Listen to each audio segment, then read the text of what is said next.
NLRB elections increased by more than 31,000 to 78,000 this year. So almost 80,000 new workers in the labor movement just through the NLRB.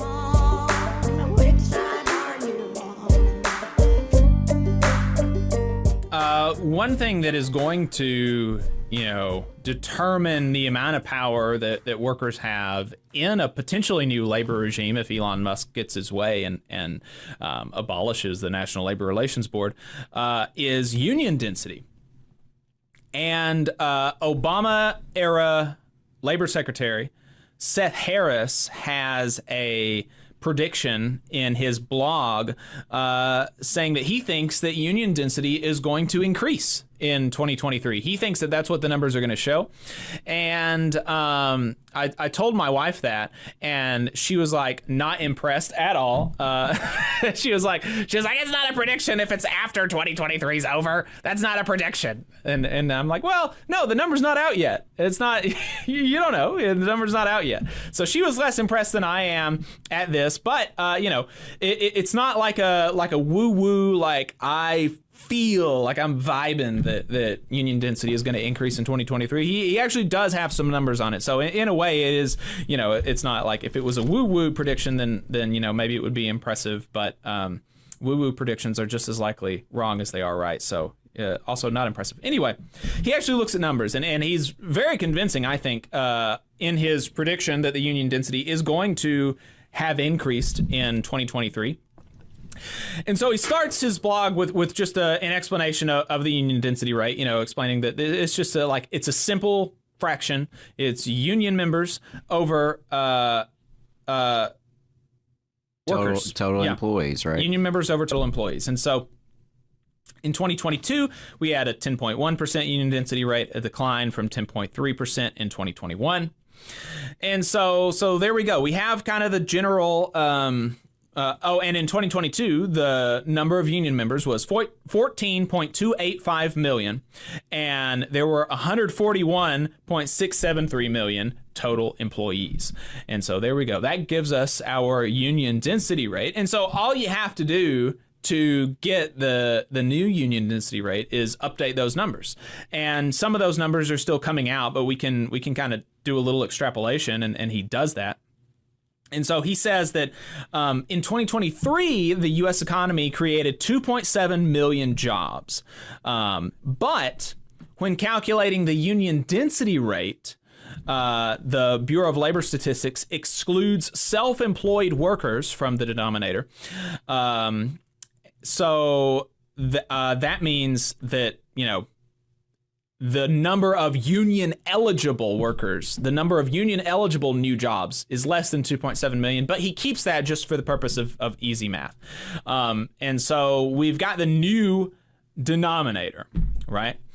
And so then he starts taking a look at the numerator and the fraction, and he says that so in order to just maintain a union density rate of 10.1, which was the 2022 level, the labor movement would have had to add 272,700 new members in 2023. So that's what we would need to just tread water. And so then the question is, well, did we do that? And so he takes a look at some numbers that are public, that are already out there. And he comes to the belief that, yeah, we beat that, actually. So one obvious thing to do is to look at NLRB elections.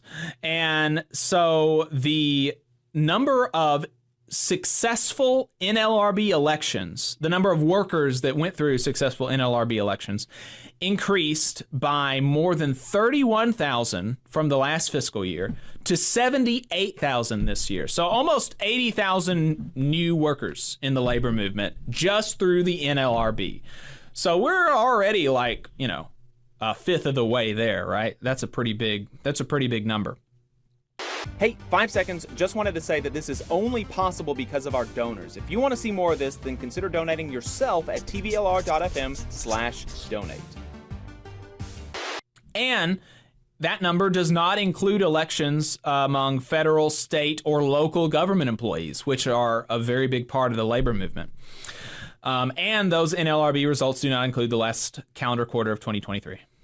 So then there's also recognition, voluntary and otherwise, and it's not super clear how how many people were organized in that way, but he says every little bit gets us closer to the goal. Growing unionized businesses is another way to add to union members. And he mentions that, in particularly among the construction trade unions, President Biden's bipartisan infrastructure law, the CHIPS Act, the Inflation Reduction Act is going to inject hundreds of billions of dollars into the construction industry. And that process has already begun. According to my informal conversations, building trades union apprenticeship programs have already grown substantially this year. LIUNA president Brent Booker said during our Labor Day blogcast with Seth Harris that his union's goal is to reach 1 million members, a near doubling of his membership in 10 years, and he said that the growth has already begun. So there you go. The U.S. economy added more than 670,000 construction jobs since President Biden took office, including 192,000 in 2023. Construction has a higher than average union density rate, so there's good reason to believe a sizable share of these construction jobs are union jobs. So there you go, substantially more building trades union members. Filling vacant jobs is another way to increase union membership. That was a big goal of AFSCME's Staff the Front Line campaign during 2023, trying to fill 800,000 open jobs among state and local governments as of October 2023. So if that effort was at all successful, then many of those new public employees will become union members. The Teamsters already, they got 7,500 new Teamster jobs and 22,000 and commitments to hire 22,000 unfilled jobs. So there you go. The hiring will increase union membership at UPS, which is the country's largest private sector bargaining unit, by almost 10%.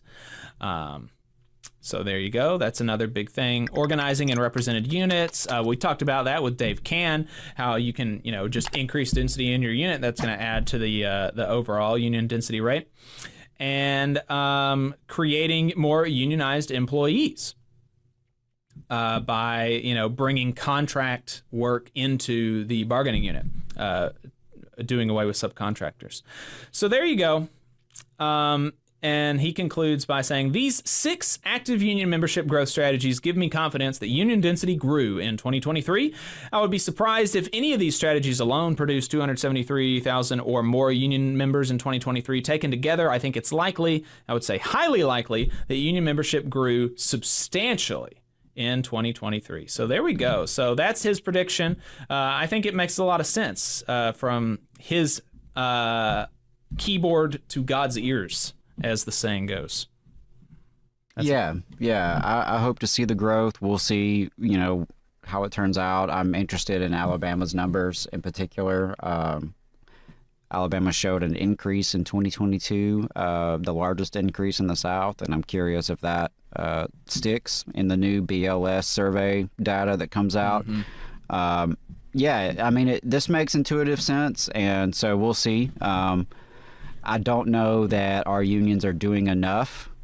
I don't think there's enough embrace of new organizing yet, right. Because even with what I suspect will be some modest growth this year, it's just not nearly enough for what we need. So, hopefully it's trending in the right direction, though. That'll be good to see. Really curious the breakdown and the numbers, how they're going to shake out in the South, how they're going to shake out in Alabama in particular. But those numbers, as small as they are still nothing to dismiss, right? I mean, there's 150,000 union members in Alabama. Yeah, it's not enough to win the governor's race, right? But it's enough to be the foundation of a movement. Could be. You just saw a clip from the Valley Labor Report. We are live every Saturday morning from 9:30 a.m. till 12:30 p.m. And we pride ourselves on keeping all of our content free to everybody so that we can talk to as many working folks as possible. If you support the work that we're doing, you think that it's important, you think that it's good, then consider making a monthly contribution to the project, and you can do that on our website, tvlr.fm. Which side are you